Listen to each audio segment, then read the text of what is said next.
Everybody, welcome. Your saltwater guide, Captain Dave Hansen. I got Dave Farron from Deckhand Sports, and I got Adam Cargill right off of the circuit. He just got done doing a bunch of seminars at the PCS show, and Dave Farron, I don't know, it's a toss-up between which one of the two of us talked to more people.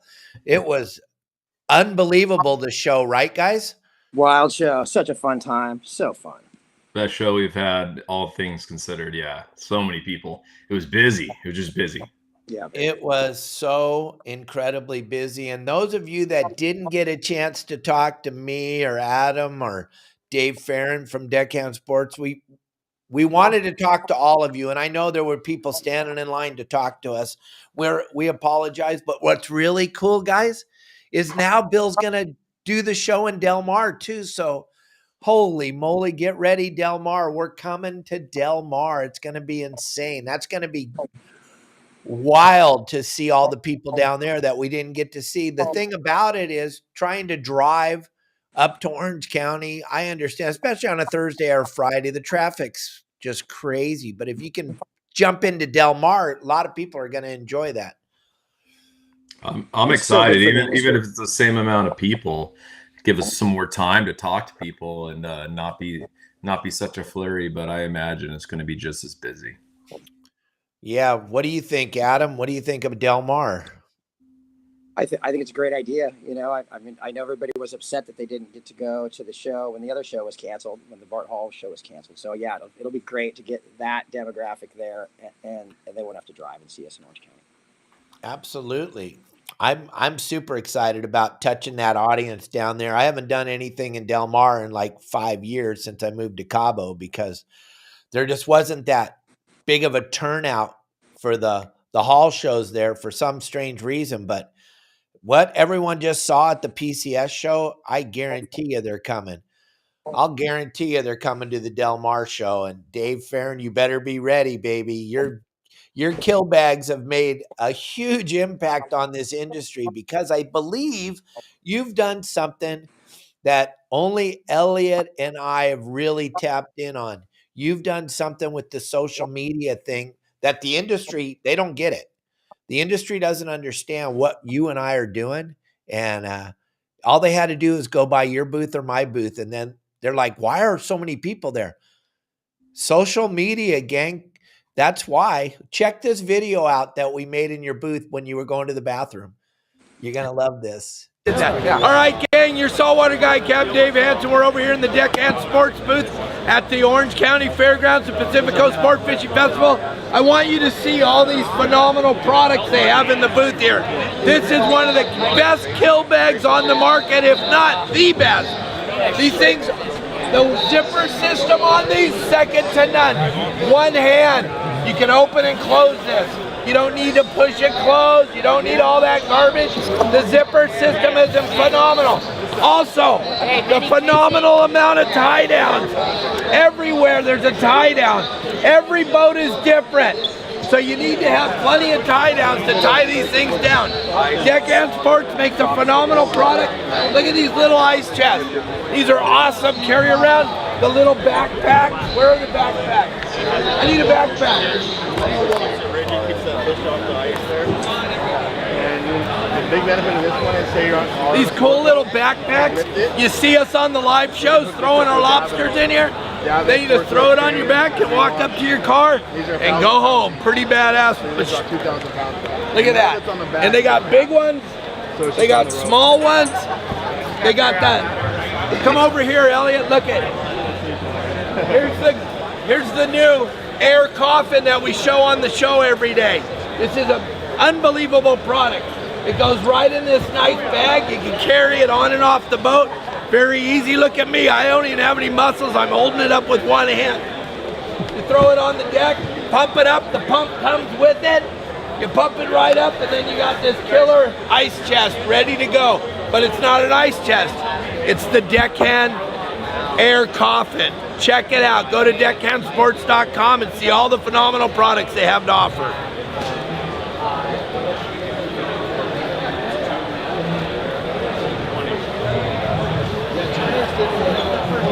All right, Dave Farron, what do you think? How'd I do? I think you're hired. Can't wait to have you at both shows next year in the booth. the full time. You're gonna be lead salesman. I was just so excited. There was so many people in there, and I'm like, all right, let's do this, Elliot. It was just so I had so much fun. I don't know if you guys both know, but I love to talk. That's funny. I think you nailed it. I'm getting better at it. I'm getting better at talking. When you mentioned you guys fish on different boats than I fish on, that was the first lesson I learned at PCS 2 years ago. Was you fish on different boats than I fish on, and also you fish different ways than I fish. So we just need all the options, and that's what we've done with the kill bag. So that was a huge. You're definitely hired for the promo videos and sales on the sales floor. All right, cool. If this whole social media and podcast thing doesn't work out, Elliot, we know we're going to have a job. And then Adam Cargill, my goodness. I've known you since you were a little kid, and you did such a phenomenal job speaking there at the show, man. You actually sounded like you knew what you were talking about. I have a little bit of experience. It's just a matter of being able to explain my experience. But I'll get there. So there's a bunch of people that haven't met you that are watching and wondering why you're here. Talk about how you got involved in this sport fishing thing. Talk about where you came from. And then the yacht you're in charge of today is one of the most beautiful boats. Your owner has pride of ownership like very few do. And that engine room, Captain Al Clowers cannot talk about how beautiful your engine room is. But then with all that phenomenal boat you have, you just put together some of the most incredible fishing trips. And you helped me so much in the Sea of Cortez. You're just a plethora of knowledge. Talk about that for a little bit.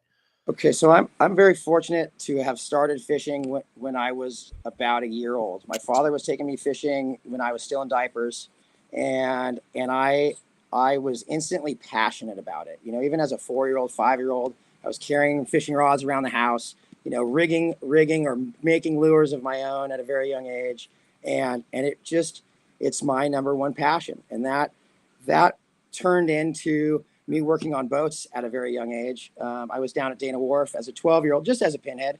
It was, kind of like childcare for my dad. He'd drop me off in the morning for the morning half day. I'd fish that, scrub the boat to pay for my trip, jump on the afternoon half day, fish that, scrub the boat to pay for my trip, and then my dad would pick me up on his way home from work. So I mean, at a very young age, I got a lot of experience. Even today, I'm fishing.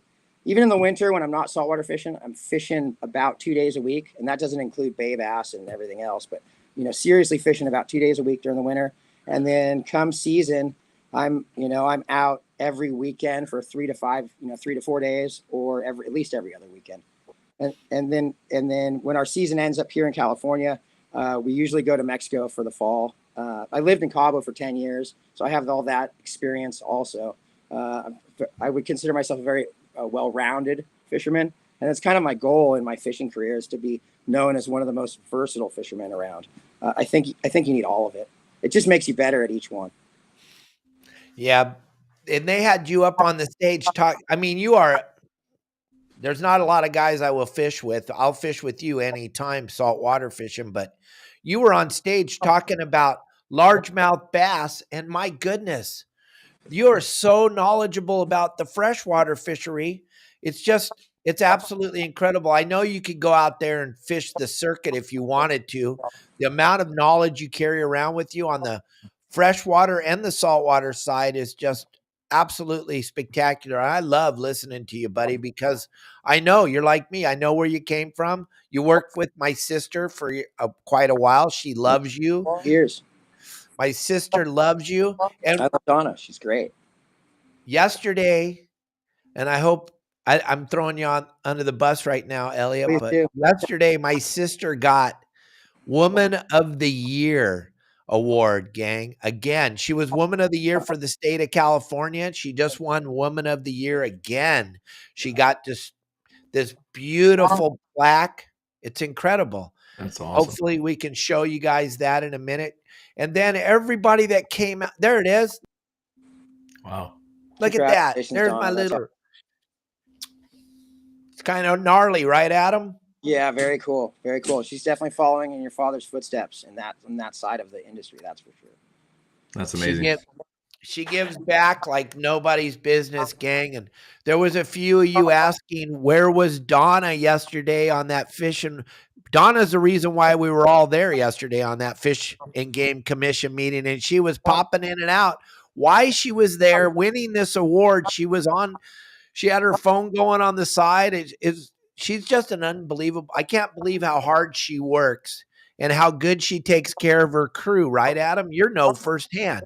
Yeah, I know firsthand. I worked with her directly in the office. So, after I started working on the boats, they changed the law, and I couldn't work on the boats. I was only 14 when I wanted to start working. They changed the law; you had to be 16, and so they brought me into the office, and I ended up working, behind the counter, cleaning rent rods, fixing the rent rods, and reservations and all that fun. So yeah, I got to work with her on both sides, on the boats and in the office, hand in hand. Yeah, and she has Even your brother took good care of me. Even your brother liked me, and he doesn't like anyone. Oh my gosh. Yep. Love my brother, love my sister. And one thing, Mike Lewis was just on here, Dave Farron, and you and I were talking about Mike Lewis a few minutes before we went live. And there you go, Mike and Jamie right there. Yeah, And meet them. they were blown away when they came over to talk to you about that bag, how you just were like, I know, 1 out of 1,000. You guys got lucky and got the 1,000th one, and you just gave them a bag. And Mike and Jamie could not believe the customer service that you provided. Can you talk about that for a second? Yeah, of course. Yeah, Mike was awesome to talk to. And he came by the booth, had a problem with the bag. That's why we have a 1-year warranty. We stand behind our product, and we made him whole again immediately at the show. Just handed him over a new bag, and yeah, we're gonna stand behind our product. And when you make thousands of something, there's going to be one bad apple in there, maybe two, and so you provide a warranty. And customers spend a lot of money on our products, and they can know that should there be a problem, we'll stand behind it and make it right. And that's what we did. And it was no big deal. Unfortunately, he got the bad apple. Of course, the Saltwater guide member got it, but no better person wasn't upset about it, and totally went about it the right way. And I wish he would have told me sooner. I would have taken care of him sooner, but it was a great excuse to meet him in person. And yeah, you just stand behind your product, you take care of people if something goes wrong, and they'll be a customer for life. So appreciate it. Yeah, and they're great humans. And like I tried to explain to him, the people that are involved with us, your saltwater guide, the community is incredible. Not only are you a sponsor, but you're also a member of the website. So the family, the people. You're there always to help everybody. That's the thing that people need to understand. When you guys buy a product from Dave Farron, you become part of his family. He treats you just like he treats his family members. So he doesn't want to hear that you had any problem. Like he said, if you could have told him a little bit sooner, Mike, he would have taken care of it. But what you did for Dave was you saved him a bunch of money on shipping. So it all works out. It all works out. Now, Adam Cargill drives a beautiful yacht. So the need for a kill bag, he's got his fish hole. I would just love to have the opportunity to fill Adam's fish hold. You can't even believe how big that thing is, Dave Farron. Talk about your boat, the Castigo, a little bit. Yeah, so the boat that I run is a 1983 Jones Goodell. Jones Goodell might not mean anything for some people, maybe unless you watch Anthony Shea. Anthony Shea's favorite boat is his 92-foot Jones Goodell. So I run a 1983 Jones Goodell. It's about 85 feet long. It's got a small extension in the transom, and the boat was purchased about 22 years ago by the owner that I currently work for. And he's a hot rod guy. He's a car guy. He loves shiny, fancy, shiny stuff is what he really likes. And so he instantly bought it, and he put about 2.5 years into the initial refit. And every single fastener on the boat has been hand polished. So there's no numbers on them. There's no, everything is smooth looking, very like nice transitions. Fast forward to about 10 years ago, I started working for him as his mate, and I worked as his mate for about 5 years. The captain at the time, he left to go do some other things, and I jumped right in and became the captain of the boat.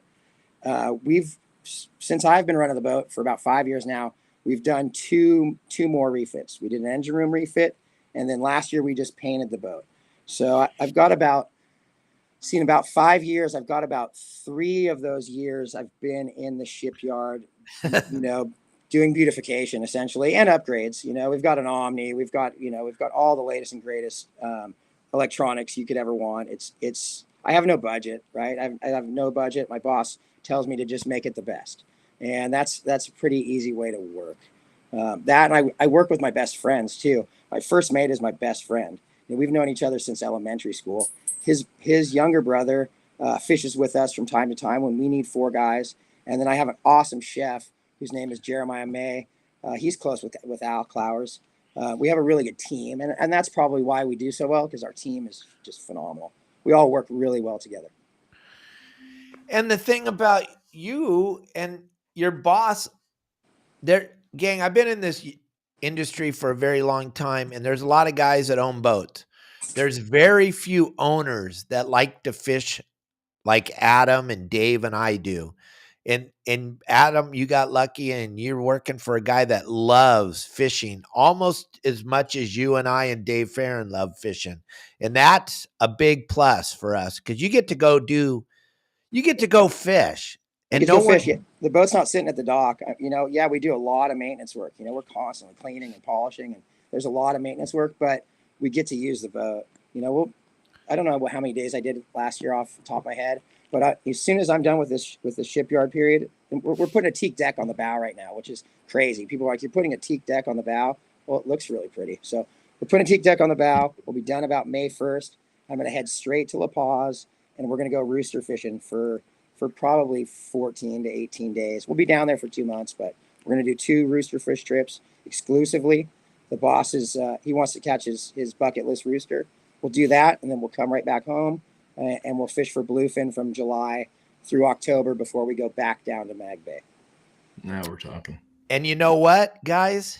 Adam promised me that I'm going to get to fish with him on this trip. So yep. Dave's going to come visit us in La Paz. Dave's going to fish the Sea Cortez, at least for a couple days with us. Gang, you don't understand. Adam Cargill has such a vast knowledge of the Sea Cortez, because the fact he lived down here in Cabo for 10 years, but he speaks Spanish as well as the locals down here with the slang and everything. So the guys, the Pangaleras, the guys that have been fishing that area down there forever, they took Adam in and they took care of him. And backstage pass. My Spanish gives me a backstage pass down there, which is awesome. So he has information that most of us he's got that stuff that Lasley Grossbeck, he's even got more stuff that, even though Steve would never admit it, he's got more stuff than Steve does. So I am super excited about it. And the only thing I like to catch down here are rooster fish. So when Adam was telling me his boss you guys saw that one I got on that video Elliot and I showed you last week. I got that giant. We think it was about 50 pounds. It was absolute mammoth rooster, and that was my bucket list fish for sure, but I still love doing that, and I'm super excited you're going to take me fishing with you, Adam. I'm excited just to be on the boat with you. Cool, Dave. Cool. Yeah, we'll have a good time.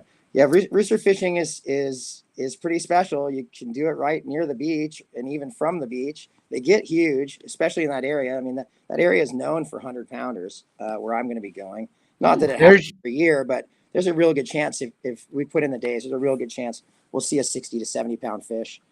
There's the boat. There's the boat. Yeah, so that's from our last refit. That's when we painted the boat. 13 months to paint the boat. Wow. 13 months and I don't know, but probably $1.5 million.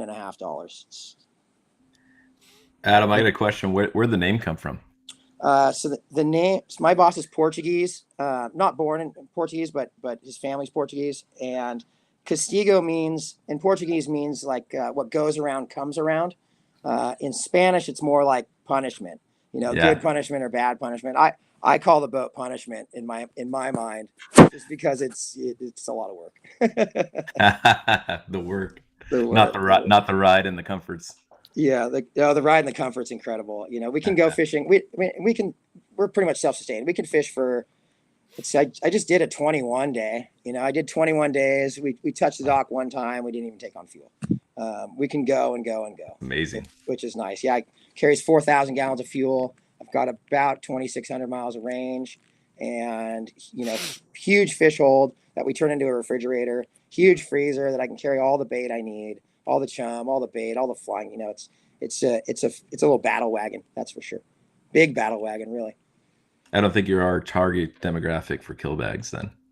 I do. So we started bluefin tuna fishing commercially about 3 years ago, and we were keeping fish in the hold, and our buyer didn't like the fish that much because our hold was actually drying the skin out, and the fish were fine. It just the appearance wasn't necessarily the best. So we do keep our fish in bags. I have a long standing relationship with another kill bag manufacturer. I've been working with them since I was 15 or 16 years old, long time. So we do have kill bags. We do use kill bags. I was just speaking to the volume of the hold, but yeah, that's cool. That's great. Yeah. Fish care, what it's all about. Yeah. Fish care is what it's all about. Fish care is what it's all about. My first mate, he loves the Ikejime, Shikejime thing. He's really good at it. All of our fish go into a brine initially, into a saltwater brine. We cool them off. And then by the end of the day, we actually move them all to just ice bags. Yeah. Now, there was a picture there with that rooster fish you were holding up. Gang, what I try to tell everybody when they come down here to Cabo to go fish with me or go fish with my friends, you live in Southern California, you guys can catch Dorado, you can catch yellowfin, you can catch marlin. So when you come down here, I don't understand why you want to go fish for the fish you catch at home. You could fish every day from now until you die in Southern California. You're never going to catch that fish on the screen right there. So when anybody comes here, I always try to talk them into going fishing for rooster fish, because there's something about this fish. When we have to locate them, and Adam's probably 10,000 times better at it than I am, but we'll slow troll mullet on the beach. And then as soon as we get that short bite, we're casting the surface irons, the poppers, whatever we got out there, because when you find one coming up on your bait, there's not one. They're a bunch of little bullies. They're a bunch of little junkyard dogs. They're mean. They live in like 5 feet of water and they just attack, right, Adam? There's no other fish really in the world that jumps like a Dorado but pulls like a tuna, right? I mean, it's a very unique fish in that sense. And they're really responsive to live bait. They love live bait, but they also love artificials. The area where I'm going to go fishing, we can't pull mullet just because there's so many other fish around. We actually have to use 14 to 18-inch lady fish for bait. It's the only bait that we control for any long period of time without getting eat up by a jack or a needlefish or a skipjack or a bonita, right? So for us to go target those big roosters like we're going to go and do like now, that one, we use really big bait. Yeah, really big bait. They're responsive to sardine too. I mean, there's a lot of fly fishermen where I go, and they just they go up and down the beach and they're throwing 1s and 2s of sardine. And when one comes up behind the boat, they bait and switch it with their fly. That was my biggest one ever right there. That's a nice fish. Very nice fish. On that boat. On Jose's boat, Dave. You know Jose. Mahi. Yeah, Mahi sports fishing. Yeah. It was a awesome. beautiful Very fish. fragile fish. It's surprisingly how fragile they are. They don't like to come out of the water very much. For a little bit, they're fine. But it's amazing how much you can hurt those fish, actually. You'd think that they would just be very resilient, but we take good care of them. Oh, normally I just needed to get a bunch of great pictures of this fish. Normally we just cut them off right next to the boat, never handle them, but I needed to touch that one. No, you can touch that one. That's your biggest one. Of course you need photographs. I needed to touch it, gang. That's just what's going on. But Adam just mentioned something about ladyfish, gang. Many, many times I'm fishing on the beach, surf fishing there's Jason, got him his first rooster. He was so jazzed. That's Jason Grayshock from Fishing Boats Unlimited. Yeah, Jason.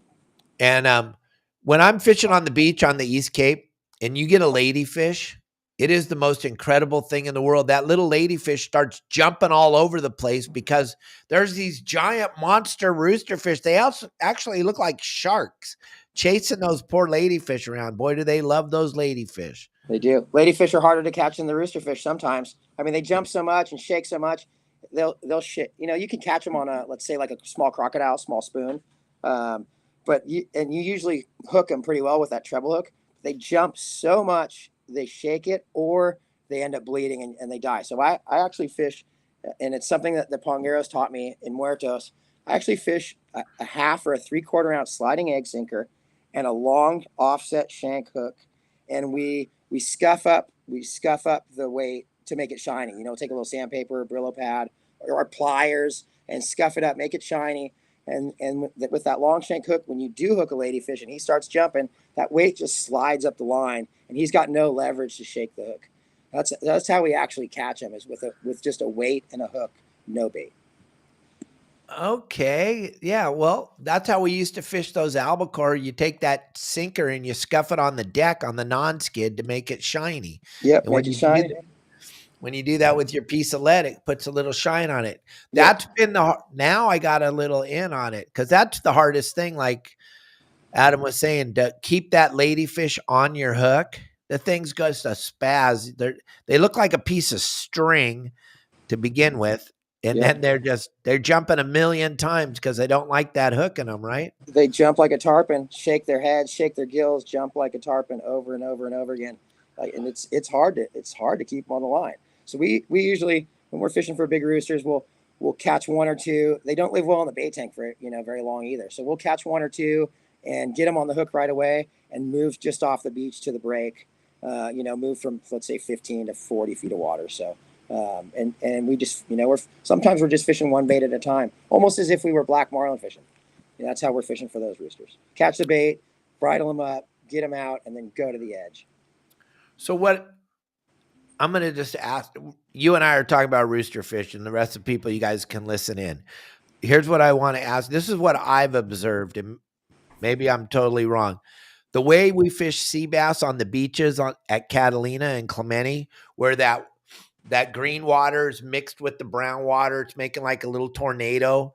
I found my best rooster fish finding them is in that turbulent water right there, just like at Catalina or Clemente when I'm fishing sea bass and I'm throwing my squid in that little brown tornado of water.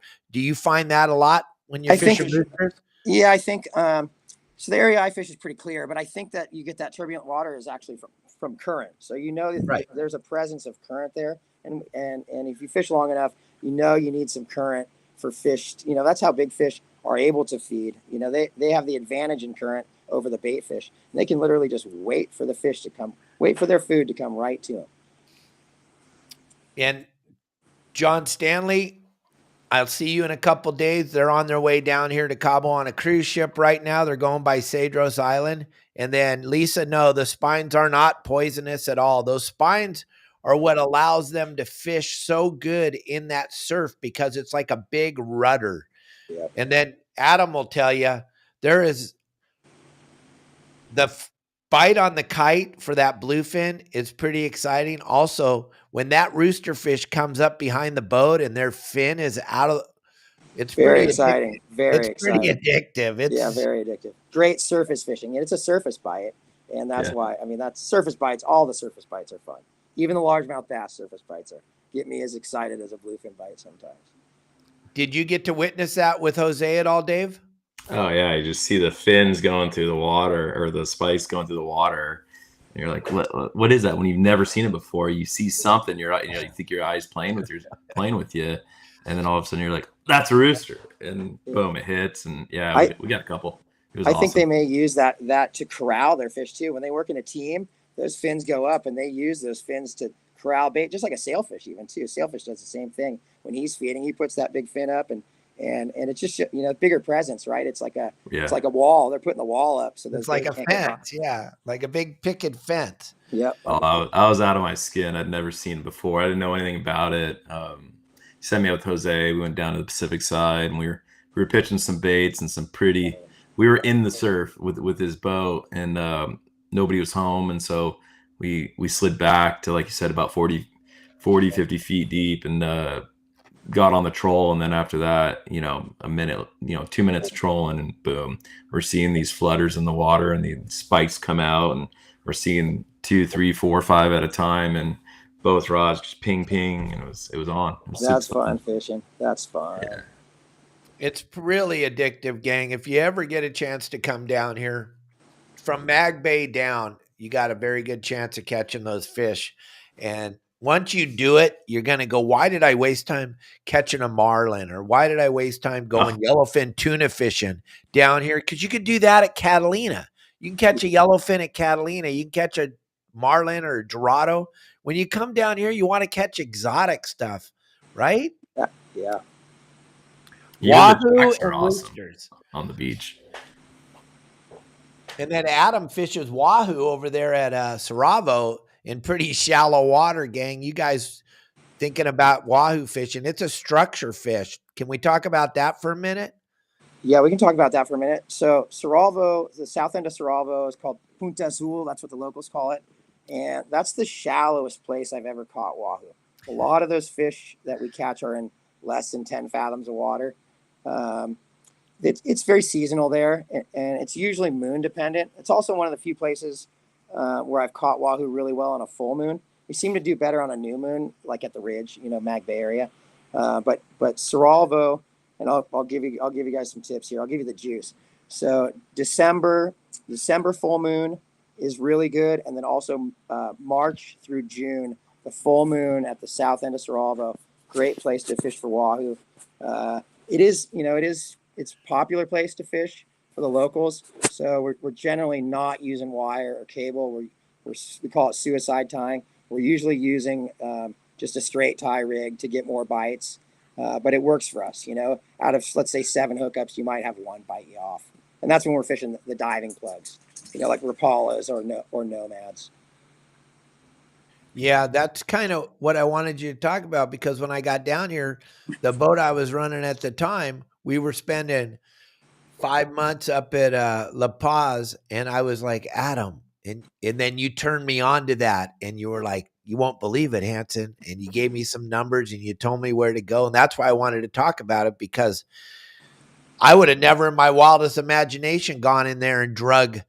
And we were using planers. You told me about the planers, and we were using the planers. And the only problem we were having was we kept catching those grouper, man. We were catching. Yeah. He goes, the bycatch is phenomenal. And I go, really? What is it? He goes, it's grouper. And it is. It's an epic fishery. And like Adam was saying, it doesn't get any pressure. Yeah. It doesn't, because it's way far away. It's at the very south end of the island of Saravo, and it's a long ways from La Paz, the marina in La Paz. So you're not getting any charter boats or anybody. You got to be a yacht guy, or you got to be a commercial ponga fisherman. That's the only people that are fishing there. So there's no pressure. And plus, very few people have that inside dope that Adam has. Go fish for wahoo in 60 feet of water. It's pretty amazing. Yeah, somebody showed it to me. I was out, when I first got there, I was out in 150 to 200 feet, let's say 20 fathoms. And a guy I was fishing with went right in onto the rock, right in onto, I can't think of the name right now, right in onto the shallow rock. And I was like, there's no way we're going to catch a wahoo in here. And sure enough, double on the Rapala. Boom, boom, it's on.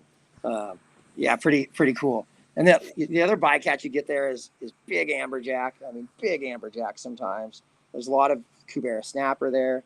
There's some nice yellowfin from time to time. There's definitely some marlin from time to time also. Big ones, though, big blacks.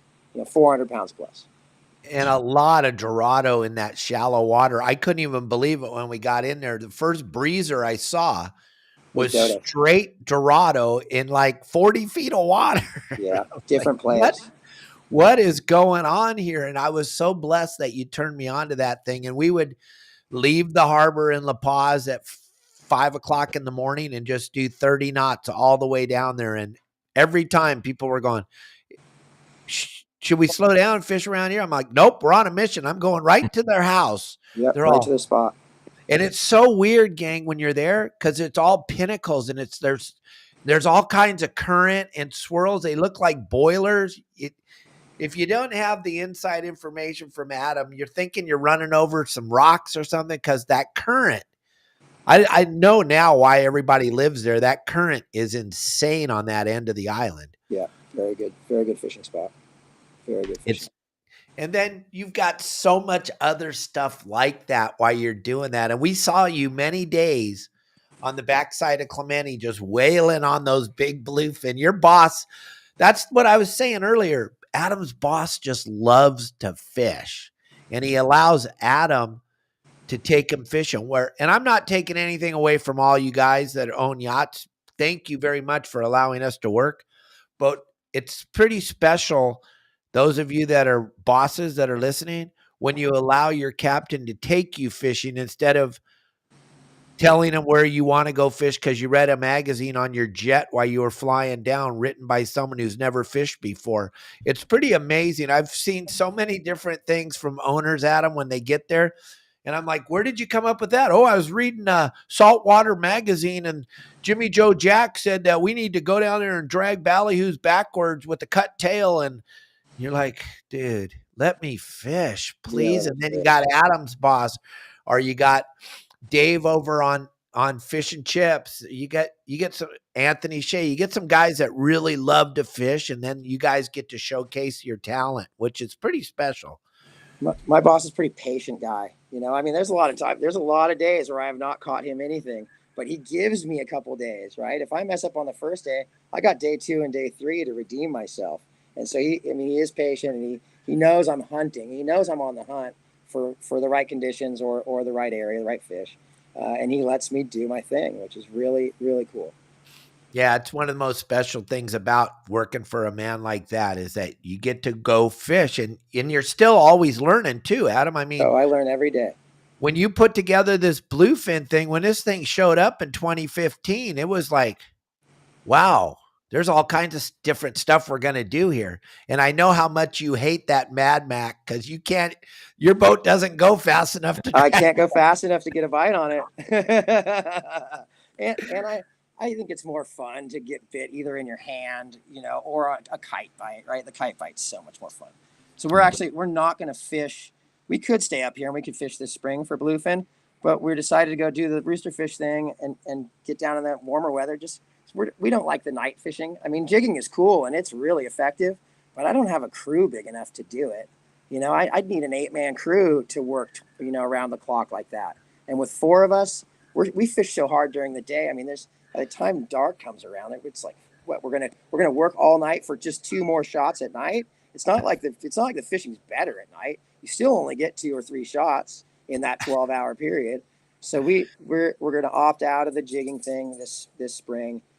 Go do Mexico, get some warm weather. No May Gray, no June gloom. We'll be back in July when they're ready to eat the kite again. The zombie bluefin fishing. Zombie bluefin fishing. So brutal. So brutal. Just got to embrace it. Well, dropping a lure down 200 feet to hook a fish, that's... It was like 400 most of last summer. Yeah. Last summer was close to 400 feet. And now thank you. Now guys are looking and you're like, well, where'd these tunas go? They're down in 100 to 150 fathoms. Like when everybody thinks they're gone, like where are they left? No, they're just really deep. Those things can swim around in 900 feet of water like it's nothing. And they're happy down there, right? And then all of a sudden the moon changes or whatever happens, the bait changes, and they'll come back up to the surface. And they were right where you left them. You just stopped looking. You just didn't look for them in the right place. They were in the same place, just a lot. Yeah, they had the omni flattened out too much. Yeah. Well, that's what I used to tell people back when I was up there fishing every day when that stuff showed up in 2015, 16, 17. We started figuring out a pattern. You'd get out there to the suck part about them, though, is what I always said. You don't know. It could bite at 6 o'clock this morning or it could bite at 9 o'clock tonight when it would get dark at 9 o'clock, you know, and but you're out there and you're putting together. We're definitely running that up and down machine down there at 100 fathoms and you're seeing it. And then I'm marking it on the GPS and then I know where I want to be when the tide would go slack because I know that fish that's down there at 600-900 feet. I've seen it already. There's no reason to tell anybody because it's not going to eat. But I know where I want to be when that tide goes slack at 2:00 this afternoon. I'm going to be where I metered those, because I tell that story like when we were kids and you'd ride your bike and you'd feel that warm spot in the wintertime, or you'd feel the cold spot in the summer. And you're like, wow, that felt good riding my bike through that little area. I think that's how those they find that water they like. And then they stay in it. Like when the tide goes slack, that water rises, brings those fish right up to the top. And then when they're at 150 feet down, they're going to eat that dead flying fish on the surface all day, every day. If you know how to present it proper, if you know where you're doing, it takes 2 clicks of that tail to go 150 feet. When we see them in 20 fathoms, 120 feet of water, you know that it's bite time, and even you think it's so far away, but it's not. Like 2 clicks of the tail and that thing's 4 feet in the air with your flying fish in his mouth. And people used to tell me, they'd come up, because I let everybody ride in the bridge, and they would come up in the wheelhouse and they go, Dave, you're marking that fish down 250, 300 feet. Can we stop and drop? I'm like, no, we're not stopping and dropping a sinker. Patience. Patience. That fish is right here. We're going to wait till the tide goes slack, and then they're going to, and Adam, you have it at such a science. Can you give a couple, there's a lot of people listening, couple more little tricks you learned? Or maybe you don't want to give anything up. No, I'll give up some tricks. I live by a slogan when I'm tuning, all fishing really. Light line, small hook, fresh bait. Just like your albacore fishing, I'm bluefin fishing. Like if you're gonna, albacore fishing, you use a 15-pound line and a number 4 hook, and you're gonna get bit more than anybody else on the boat. We do the same thing for bluefin fishing, just scaled way up. So a lot of guys are fishing, let's say on their frozen flying fish rig, they're fishing 300 or 400 pound. I'm using 220 pound fluorocarbon. Everybody's like, why do you need fluorocarbon? It thing's up in the air. Well, I don't think they see it as well. I use only black hooks when I'm bluefin tuna fishing. I use only black crimps. I don't use any chafe guard. If I did, I'd use clear, but I tend not to use any chafe guard just to keep the presentation less bulky. And I'm fishing single hooks only too. I don't use the treble hook, J hook combo. Not my thing. Those, you look at a treble hook, it looks huge, but each individual hook is actually very small. So I use 2 single hooks in my flying fish, and I think we're more successful because of it. We don't get very many short bites or very many blowups that don't come tight. When they eat one of my baits, they eat one of my baits. It's down in their gut. We've broken an oil line. That thing's coming to the boat pretty quick. They're going in the Deckhand Sports kill bag if they eat your bait, right? Yep. And that's what I used to tell people. We were using those giant 9/0 black hooks on our dead flyers, single, kind of offset a little bit. Yep. But when I saw those guys, they're all like, we use treble hooks. I'm like, yeah, but you're only hooking the membrane. Yeah. You're not getting, when you're using that 9/0 offset black hook, it's hooking them in the bone of their head.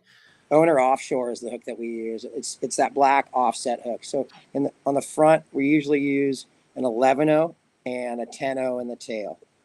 That's how we're fishing our flyers. And I don't use frozen flyers. I refuse to use frozen flyers. Luckily we're commercially licensed, so I can go net flying fish legally. And that's how we start every trip, is we go catch our own fresh bait. And the look of the bait is so much better. There's no red on the bellies. The filament on the wings is perfect. We take really good care of our bait. And that's, the first day of our trip is spent catching mackerel and catching flying fish. That's what we work. We work to catch our bait. Once our bait's ready, then we go fishing for the tunas. And then, okay, so we talk about all this big game. You're a phenomenal bass fisherman, calico bass or largemouth bass. We got a lot of people on here. Yeah, the grunion are running tonight, gang.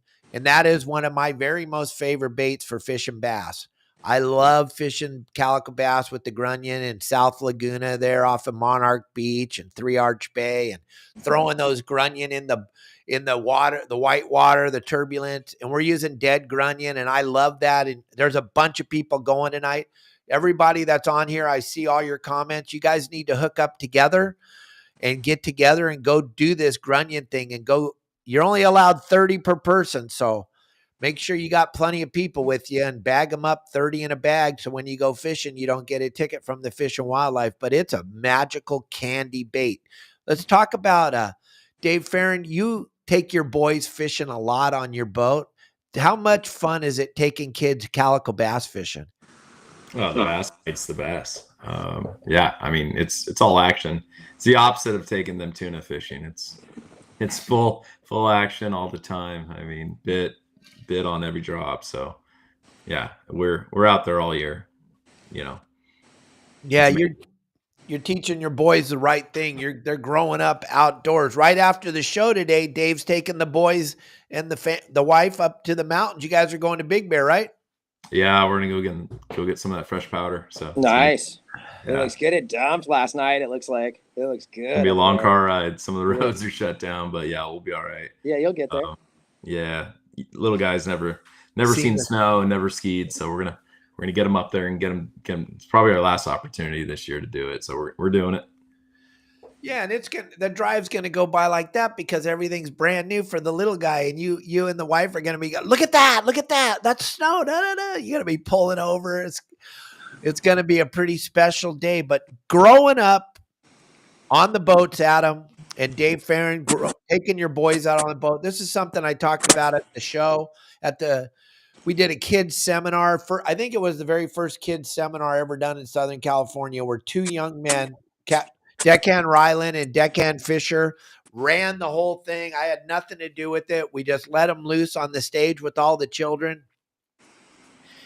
How special is it to grow up outside actually doing stuff, Adam?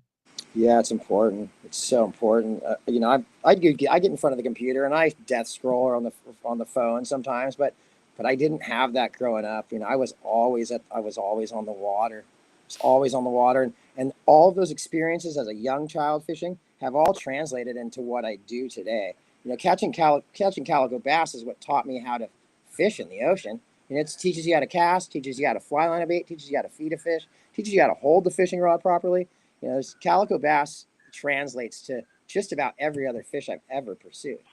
Tie a knot, all of it starts right there, catching calicos. And we have when to put pressure, when not to put pressure, when how far can I take this tackle without breaking off to keep him from getting in that rock? I mean, it all starts there. It's where it started for me. Of course, I was largemouth bass fishing and trout fishing and doing every other kind of fishing I could as a kid, but calicos are special to me, very special. I don't kill them like Dave. I let them all go. but I'll catch them anytime I can. Yeah, I don't know. I've seen you eat them before. Don't even tell me that. And I seen you killing them when you were working on the sport boats. So don't even tell me that. That's true. And he can't affect one thing that everybody needs to understand. If you take some calico bass home to eat them, you did not affect the population of the fish in the ocean. Not one bit. No, it's more my how much I'm enamored with that fish. That's why. It's like a respect thing for that fish. Maybe is why I don't kill them anymore. But anywho.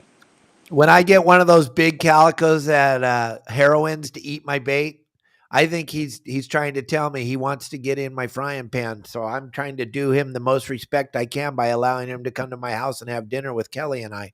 Nice. They are delicious. They are very good. Very nice meat on that fish.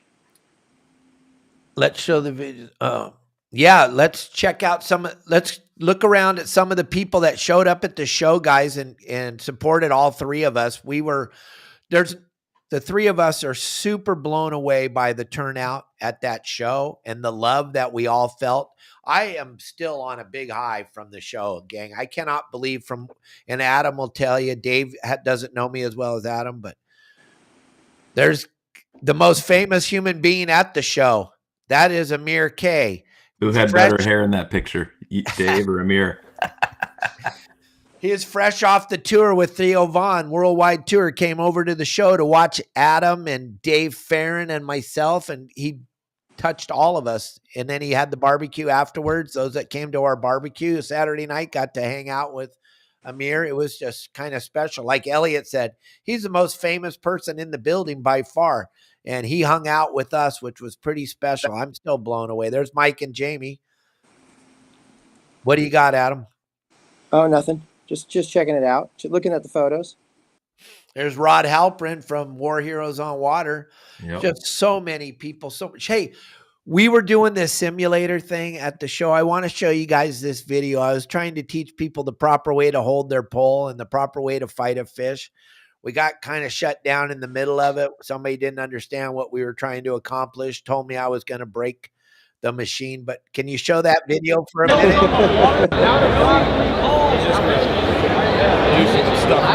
Oh, here.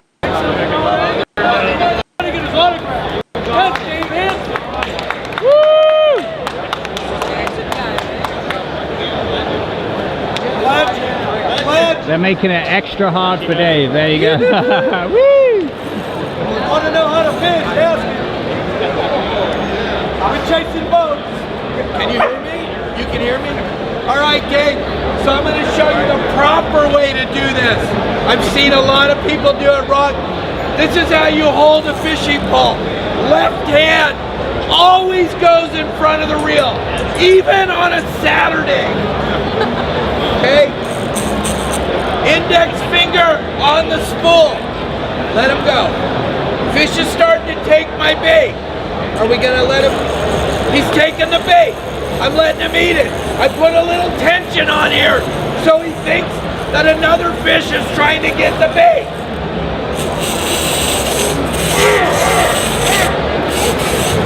I've never used one of these.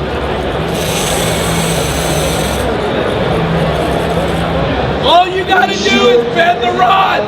All this is for TV. It doesn't do anything. Then you take this handle and you turn it. Hold the rod as high as you can. Turn the handle, Randall. That's all you gotta do when you're fishing. All this, it's for TV. And Michael Folks isn't here today filming. This will not get you a fish. This. Take it easy on the yanking. Take it easy. What's the matter? You're gonna hurt the machine. No, I'm not. Dragged super loose. I fished. This is my second time ever fishing. No, but using this machine. The drag is super loose. Okay, here. We're not making any videos for these guys. What do you think of that? Pretty fun. That looks like a good time. Yeah, I was breaking the machine. Can you imagine? Yeah. Whatever. There was only 100 people there. I can understand why you didn't want me to be in your booth. I got you. Well, that would Yeah, suck. you're stealing their thunder. I've seen some deckhand, like real, like they had one of those machines down at Day at the Docks, and I saw some deckhands off the sport boats pulling super hard, like legit with the drag down. So kind of shocked he was saying that. Yeah, we're not taking anything away from anybody. I got what I wanted out of it. I got to do what I wanted to do. They obviously, it's okay. Everything's fine. I'm not big time. I'm sorry, but I'm not big into being told what to do, if you noticed. I've always had a problem with authority since I was a little kid. That's why they made me go to Catholic school. Your voice sounds pretty good for all the yelling you were doing all weekend. Talking loud to the camera and talking to everybody sounds pretty good. Didn't lose it, did you? Yeah, it was pretty bad on Friday. It was pretty bad Friday. Or excuse me, Saturday. I did the best I could, but my goodness. I told everybody in that tent. I went around and talked to each and every exhibitor. Most of the people in the tent were brand new to the show. So Bill and I, we had a discussion before we went to the show. He pretty much says I can be any booth I want to be in, wherever I want to be. I said, why don't you put me in the very back corner of the show in that tent, and then we'll put a stage next to it. And that way everybody will come into the tent. Not that I'm anything special, but I'm going to yell and scream enough that we're going to get people's attention. And I was in that tent screaming for 4 days, and Saturday afternoon, that voice started to go away, Dave. And Sunday was rough. I only did like 45-minute seminar on Sunday because I had not much left. And then yet on Monday, I drank a bunch of hot tea Kelly made me, and it kind of brought my voice back. And now I don't have to yell and scream again for another year, so I'll be okay. But the amount of people was amazing, wasn't it? Amazing, incredible the turnout. You know, just like you said, you still have a high from that show. My friends and I are still laughing about that show. We'll bring up an inside joke or this or that, and we just bust out laughing because we had so much fun. Right. Yeah, it was so bitchin'. It was so much fun. I had such a good time getting to see everybody, and I come from the fishing industry, as Adam and Dave know, and I've been just a fisherman my whole life, and I've been very humbled by the love that I'm getting from the industry and from all the people that came to the show. And for me to have people stand in line to have a picture taken with me, it blows my mind every single day, and I appreciate all of you. Thank you for making me feel so good, because I know a lot of people go, "Oh, Dave, you're all ego all the time." I'm a pretty humble guy, and I'm pretty blown away by the love that I'm feeling from this industry right now. So thank you all very, very much. It's blows my mind on a daily basis. Adam can tell you where I came from. You're doing a great job, Dave. The platform's awesome. You know, you're reaching more people than almost anybody else in our area, especially. Right, so it's just you're doing a great Yeah, job. thank you guys. Yesterday was kind of crazy, you guys. There was a Fish and Game Commission meeting. They want to expand the MPAs, and we didn't know it was happening. And so right before I went live yesterday, Bill Varney told me, and I tried to rally the troops as fast as I could, and over 100 of us went and attended that Zoom meeting right after my show yesterday, which was pretty spectacular. And I got to voice my opinion twice, once on the red abalone and once on the expansion of the MPAs. And gang, just to have all of you with me over there, it's just an incredible feeling. How did the meeting go, Dave? Was there any hope? There's always hope now, Adam, because here's the deal. What we've done, the community, you, Dave Farron, and all the everybody that's part of this community, we are showing up. That's what no one's ever done before. We, the people, have never showed up for any of this stuff. We've always just kind of let other people take care of it. When we did the sand bass thing a month and a half ago and 150 of us showed up on that Zoom meeting, they did, those 5 people that are making all the decisions, it scared the hell out of them. They didn't know what to do. This time, 100 of us showed up. They were pretty blown away. They said, you can't tell us what you think of an MPA. Only tell us what you think of the process of bringing this to you. And what they told us in the meeting over and over, and every single person reiterated the fact, transparency, transparency, transparency. I told them, hey, my dad's looking down from heaven right now, and that's all he ever wanted was transparency. We've never gotten it before during this process. So I'm going to hold you guys accountable. I'm going to hope that you do show transparency, because Dave Farron, Adam, and myself, we know that the ocean is loaded with fish. So if they're going to do transparency and they're going to do real science, we're going to win, because they can't take it away. So if there is real transparency and if there is real science, then we're going to win, because we know that the fish are here. We know there's no shortage of fish. There's shortage of knowledge, and there's shortage of common sense. So as this thing starts to play out, they're going to have the real meeting, Adam, and the real hearing in November. And believe me, we'll be banging that drum, and we'll be making sure that everybody shows up. I think after what we saw with the sand bass guys, I think that just being the voice of Southern California and allowing everybody to understand and see what's going on behind the screen, opening this up to the masses of people, I think that's the key to this thing. We see a giant swing right now in government where we, the people, are getting to make an impact. And I think we're all tired of the thieving and the lying. And I think we're ready for a big change. And guys like Dave Farron with young kids and me with my grandkids, I feel like we can make a difference here for the first time, where it's been kind of just, we've been steamrolled by these people for so long. And now they got to hear us. They got to listen, because social media has changed the game. It's changed it 100%. I hopped on that Zoom yesterday just because of your show. Logged in at the last 10 minutes and heard you guys talking about it. And went, oh, what? Let's find that Zoom call. Let's hop on. So I was able to speak at the sand bass one. It just, Yeah. you know, they're gonna have to start worrying about people watching what they're doing, you know, at minimum. You know, got a lot of Participation. eyes on them.